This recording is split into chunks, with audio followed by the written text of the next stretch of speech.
முதல்ல எல்லாரும் மழையில் கொஞ்சம் எச்சரிக்கையாக இருக்க வேண்டும். ஏன்னா கரோனாவின் பாதிப்பு அங்கங்கே காணப்படுகிறது. கரோனா பாதிப்பு வராமல் இருக்க வேண்டும் என்று அனைவரும் நம்ம எச்சரிக்கையாக இருக்கணும். அதனால் எங்கே போனாலும் கையை கழுவி விட்டு சாப்பிட வேணும். மிக அதிகமாக கூட்டங்கள் இருக்கிற இடத்துல முகக்கவசம் அணிந்து கொள்வது நல்லது. அதனால் கரோனா அதிகமாக பரவ விடாமல் இருப்பதற்கு நமது எச்சரிக்கையாக நாம் இருக்கணும். தமிழக அரசும் அதற்கான முன்னேற்பாடுகளை செய்ய வேண்டும்.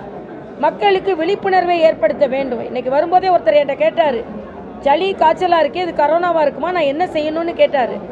அதனால் அதற்கான விழிப்புணர்வை தமிழக அரசு ஏற்படுத்த வேண்டும். இன்னொன்று, இன்று பரபரப்பாக பேசப்பட்டு கொண்டிருக்கிறது கமலஹாசன் அவர்களின் கருத்து. கமலஹாசன் அவர்கள் ஒரு கருத்தை சொல்லி இருக்கிறார். இது நாட்டில் பிரிவினையை ஏற்படுத்திவிடக் கூடாது என்ற கவலை தான் நமக்கு. நாம் அவர் மன்னிப்பு கேட்க வேண்டும் என்று கர்நாடக உயர்நீதிமன்றம் சொன்னால் அது உயர்நீதிமன்றத்தின் ஆணை.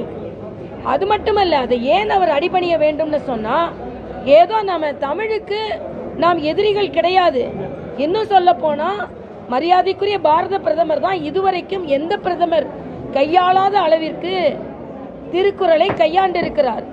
ஆனால் நமது நோக்கம், நாம் மொழியை பற்றி பேசும் பொழுது அது இந்த நாட்டில் உள்ள ஒற்றுமையை சீர்குலைத்து விடக்கூடாது, சகோதரத்துவத்தை பாதிப்படைய செய்துவிடக்கூடாது.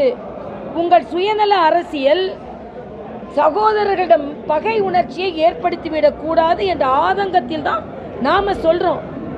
ஆக தமிழுக்கு நிச்சயமாக மகுடம் சூட்டுபவர்கள் நாம். இன்றைக்கி பனாரஸ் இந்து பல்கலைக்கழகத்தில் தமிழ் இருக்கையை பாரதியார் பேரில் ஏற்படுத்தியது நமது பாரத பிரதமர். தமிழகத்தின் அடையாளமான செங்கோலை பாராளுமன்றத்தில் வைத்திருப்பது நமது பிரதமர், பாரதிய ஜனதா கட்சி. ஆக தமிழுக்கு முக்கியமான அங்கீகாரத்தை நாம் கொடுத்து வருகிறோம். ஆனால் இன்று பொய்யாக தமிழ் மீது பற்று இருப்பதைப் போல திராவிட முன்னேற்ற கழகம் தனக்கு ராஜ்யசபா சீட்டு கொடுக்குது, அதனால் மொழியை பற்றி பேசினால் அவர்கள் மகிழ்வார்கள் என்று நாட்டு மக்களின் ஒற்றுமையை பிரிக்காதீர்கள் என்று தான் நாம் கேட்டுக்கொள்கிறோம்.